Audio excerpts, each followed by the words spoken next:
Est-ce qu'il vous est déjà arrivé de partir au boulot avec votre sac à main, un tote bag avec le petit pique-nique pour le midi et en plus votre sac de sport pour le soir?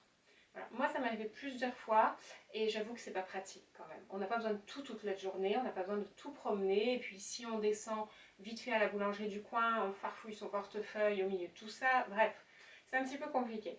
Donc j'ai mis au point un sac qui soit pratique, évolutif, que vous pourrez faire évoluer aussi suivant vos envies, vos goûts, en changeant quelques éléments, et qui est aussi une portée un petit peu responsable, parce qu'aujourd'hui, il faut bien le dire, même si on ne peut pas tout contrôler, ce qu'on consomme, ce qu'on achète, si on peut avoir un impact un minimum positif sur la planète, c'est chouette.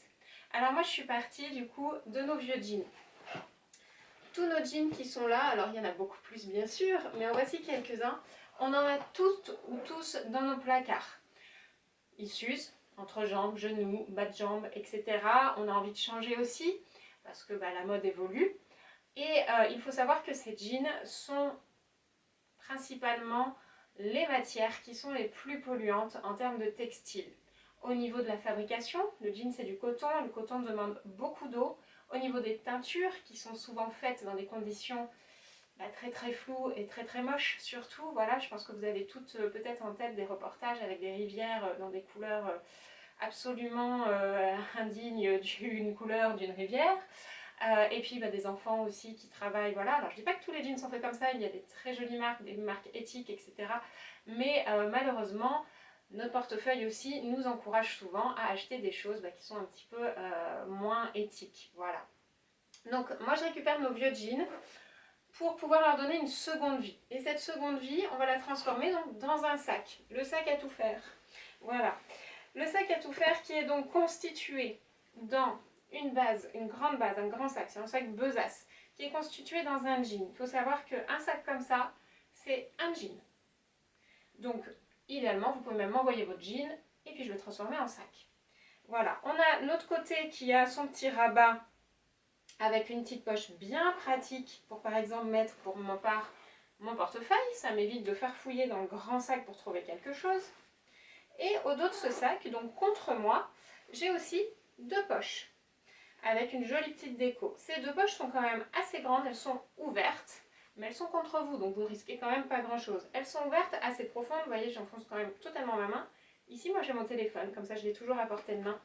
Et de l'autre côté, on peut loger par exemple son parapluie ou carrément la petite bouteille d'eau. Donc vous avez vraiment besoin des petites choses essentielles, voilà, rapidement, elles sont là. Vous n'avez pas besoin d'ouvrir, de faire fouiller, etc.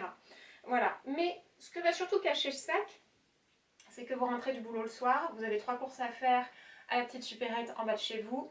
Et si vous êtes comme moi, malheureusement, très souvent, on est obligé de mettre dans son sac un petit sac en plus, le petit tote bag, comme on les appelle, pour mettre vos petites courses. Et bien d'un coup d'un seul, j'enlève mon rabat avec quelques pressions. Et ce rabat, il devient un petit sac de courses. Voilà. On loge quand même beaucoup de choses dedans. Et il peut aussi se fermer grâce à des petites pressions, si vous le désirez, si vous avez le métro à reprendre après ou autre, que vous voulez être un peu plus tranquille. Ce petit sac aussi,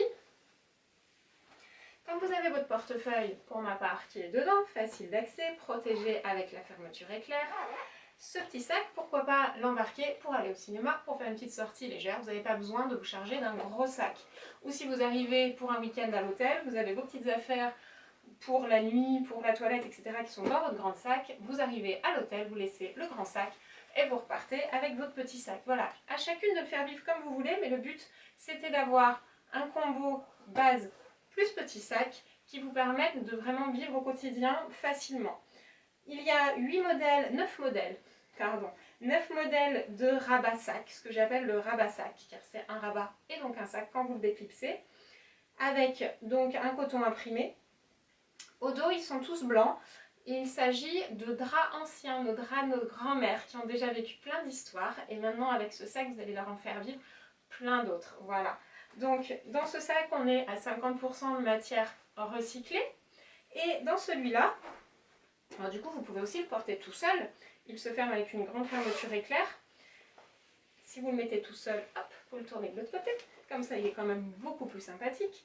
Dans celui-là, vous avez aussi 50% de matière recyclée, jean, et la doublure intérieure qui est en coton assez costaud pour pouvoir résister aussi à la charge que vous allez mettre dedans. Voilà. La bandoulière est réglable, elle est fabriquée en France d'ailleurs. Et cette bandoulière réglable vous permet aussi de passer votre sac en sac à dos, parce que c'est un sac à tout faire encore un coup. Alors je vais remettre mon rabat, histoire que vous ayez un bon aperçu de l'ensemble. Donc je rentre ma bandoulière dedans, je clipse 4 pressions, et de 2, et de 3, et de 4. J'agrandis ma bandoulière. Hop. Et sous le sac, vous avez ici une petite patte qui s'ouvre et vous pouvez y glisser votre bandoulière dedans. Hop. Alors, quand votre sac est tout neuf, elle est un petit peu dure, mais elle se fait après très rapidement. Voilà, je ferme mon rabat sur le devant et je peux partir en mode balade avec mon sac à dos. Voilà, vous connaissez tout ce sac, moi je suis prête à partir en promenade, donc je vais vous laisser découvrir tout le projet. Il faut savoir que moi je suis à mon compte et créatrice petite main artisane depuis 2006. Voilà, j'ai fait plein de projets. Déjà, on a une grosse communauté aussi qui nous suit, notamment sur Facebook, sur la page La Fée Corsetée, où vous trouverez mon activité principale qui est celle de corset et de robe de mariée. Mais quand on sait faire plein de choses avec ses mains et qu'on ne trouve pas de sac dans le commerce qui nous conviennent, et bien on le fabrique, et comme on en est super contente, et bien je vous propose aussi aujourd'hui, donc j'espère que vous ferez vivre comme il faut cette campagne, qu'elle fera des petits partout et que ce sac se trouvera dans quelques boutiques de créateurs bientôt, grâce à vous tous. Merci beaucoup.